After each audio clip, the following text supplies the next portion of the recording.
Good morning, everybody. Welcome back to the Journey to Greatness, day 326, 365 with David McDonald, the GOAT.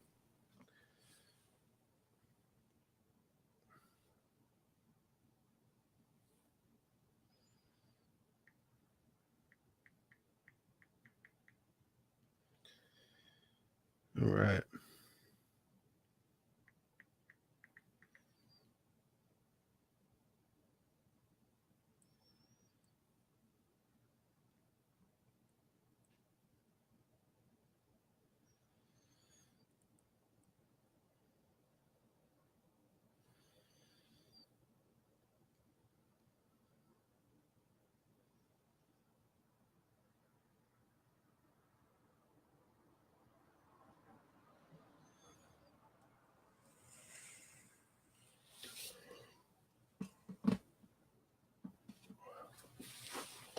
All right, so we're going to get into our meditation routine. I'll see you guys on the other side.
All right, everybody, welcome back.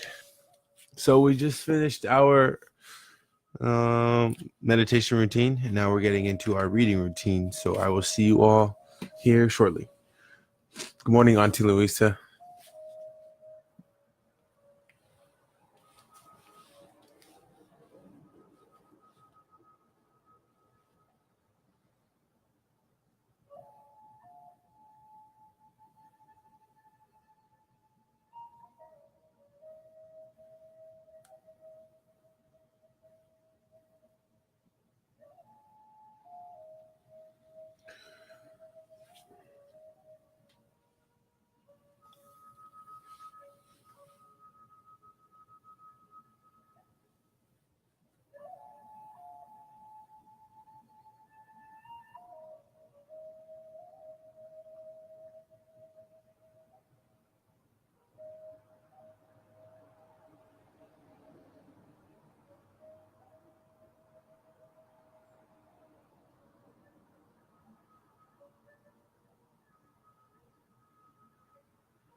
All right, welcome back, everybody. So we just finished our reading routine.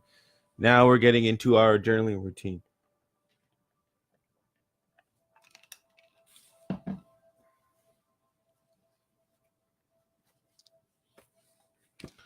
So in our journaling routine, I usually like to write about what I'm most grateful for. And in the morning, that is waking up and being in exceptional health, mental, physical, and spiritual. Today marks the day for day 300 for journaling. So congratulations to everybody who's kept up.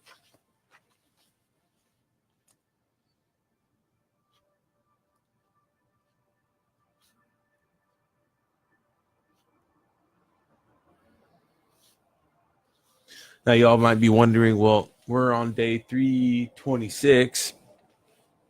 I think we started our journaling back when we started the journey to greatness, and we started obviously 26 days into the journey as a modification to add this element of study, which is the journaling part of it. So if you have any questions about what to journal about, let me know. Definitely address that after the session, and see you all on the other side.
All right. Well,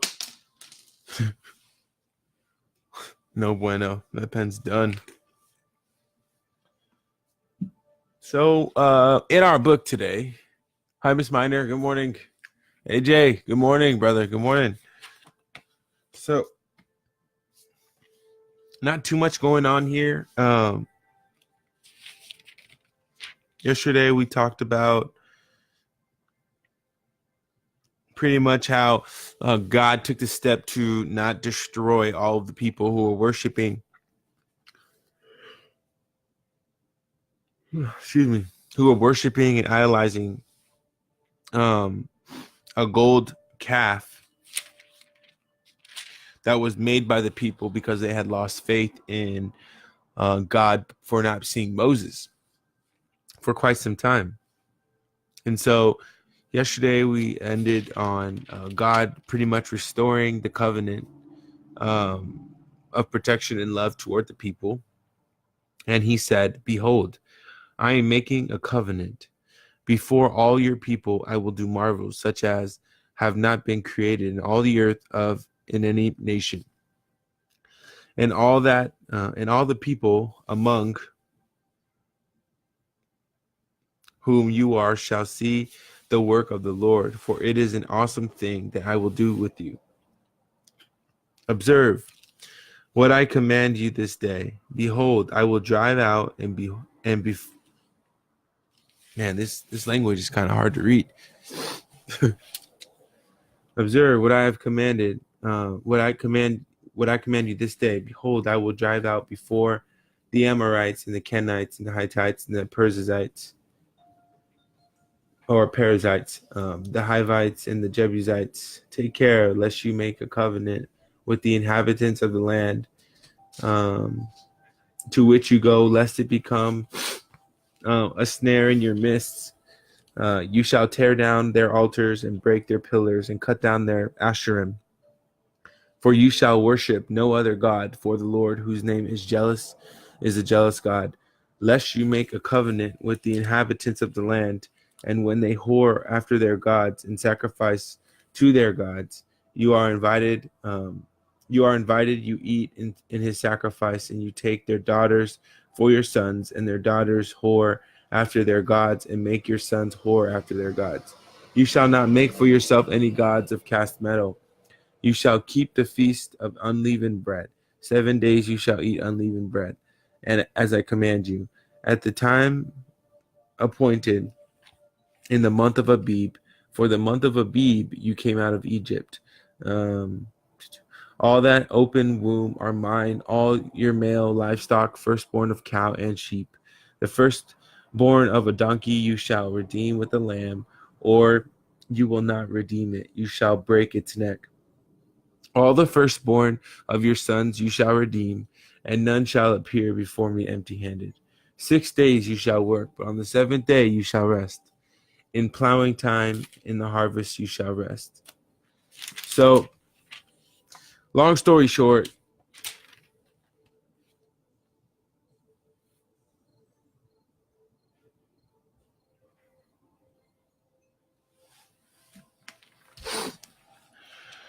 God reestablishes the order. He reestablishes the way that the Israelites should live.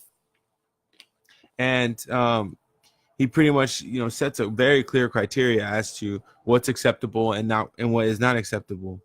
And so now it's up to the people of Israel to show truth and worthy to their followership for the Lord. The shining face of Moses. So this is probably the first time in the book where the people of the Israelites have seen Moses' face.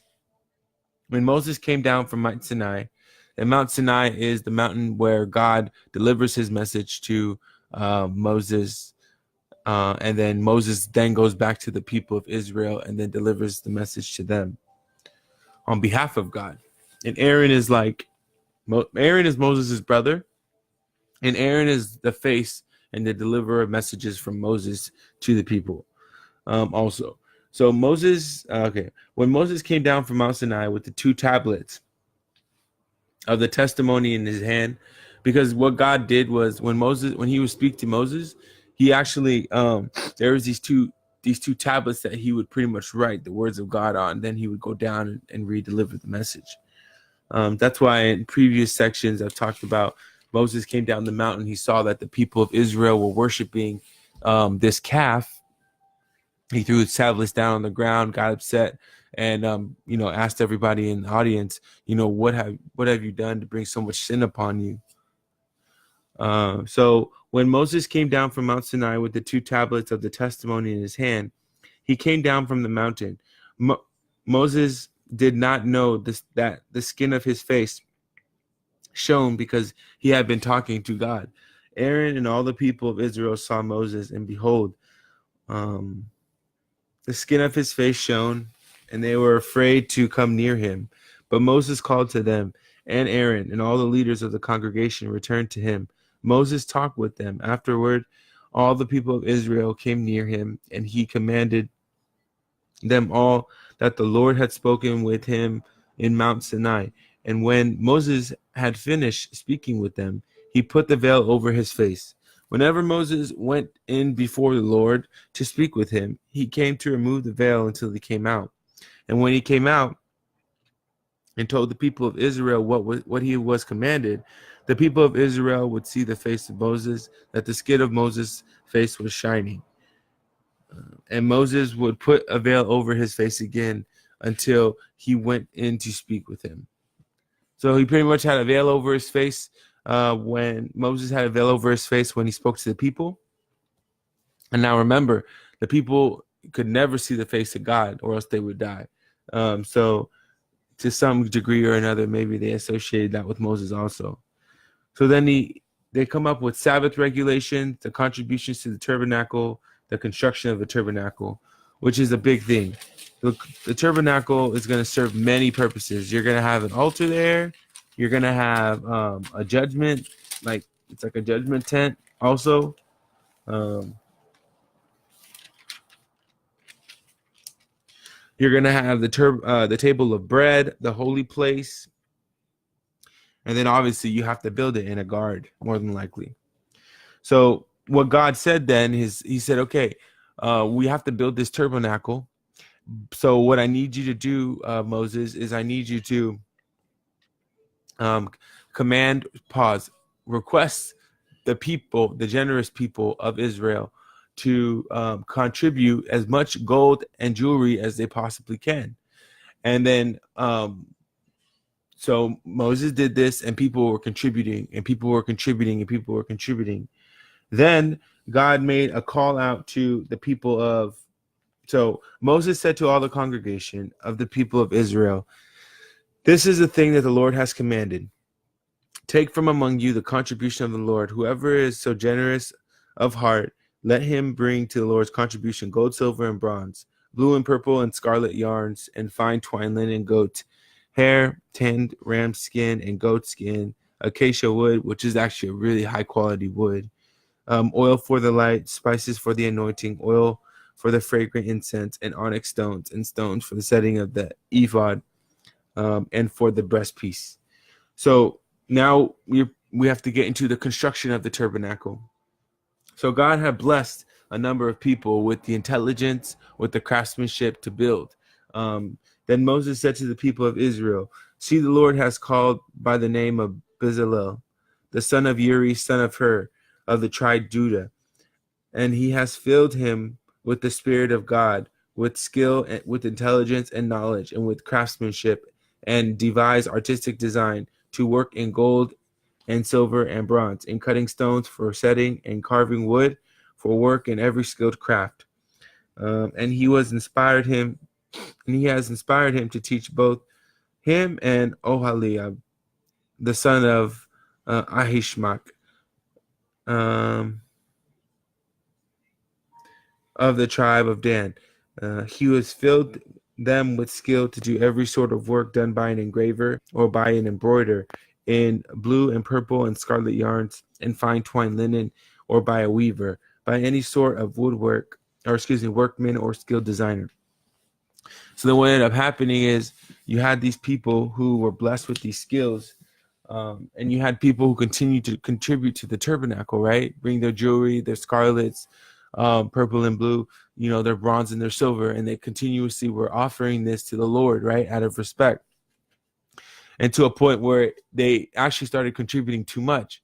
And so at that point, Bezalel, he said, okay, well, hey, you guys have contributed enough already to pay for this work. And so that contribution actually helped to pay for the construction of the tabernacle. So we haven't finished that section of that section yet. So we'll go ahead and finish that tomorrow. But for now, we'll end there. Good morning, Liz. Howdy.